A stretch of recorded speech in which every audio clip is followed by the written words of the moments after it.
কি হয়েছে শ্বশুর মশাই? আমাকে এত তাড়াহুড়ো করে ডাকলে কেন? বাবা জামাই এইছো, বাবা তুমি এইছো, খুব ভালো করছো বাবা। কই গো, এই জামাই এইছো, তাড়াতাড়ি আসো, তাড়াতাড়ি আসো। কই কই এই যে জামাই? ও বাবা, মেয়ে আসেনি? না না, সে আসেনি। তাছাড়া তোমরা তাড়াহুড়ো করে ডেকেছো, ওই জন্য আমি একা চলে এসেছি। তা আমার কি হয়েছে বলো? হ্যাঁ বাবা, তুমি একা আসছো, অনেক ভালো হয়েছে। চলো চলো চলো চলো চলো চলো হ্যাঁ, চলো চলো চলো। চলো, চলো।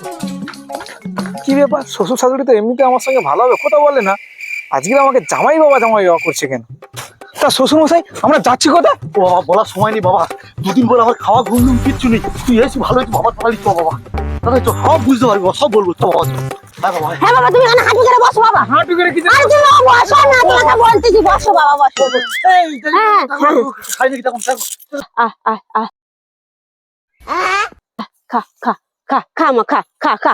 এই যে খাচ্ছে না, খাচ্ছে না মা, খেয়ে নে মা। শ্বশুর মশাই, কি হয়েছে আমাকে বলবে তো? আমি এখনো কিছু বুঝতে পারছি না। ও বাবা, হয়েছে বলতে বাবা রে, বাবা বিশাল বড় বিপদ হয়ে গেছিল রে বাবা। বাবা রে, পরশু দিনকার না আমার এই গরুটার একটা কালো বাছুর হয়েছিল, বুঝলি? হ্যাঁ, বাছুরটা না বাবা হওয়ার না 2-3 ঘন্টা পর না মরে গেছে। আর এই গরুটা দেখে না বাবা এমন কষ্ট পেয়েছে, একদম খাওয়া দাওয়া ছেড়ে দিয়েছে। 2 দিন ভোর কিচ্ছু খাইনি।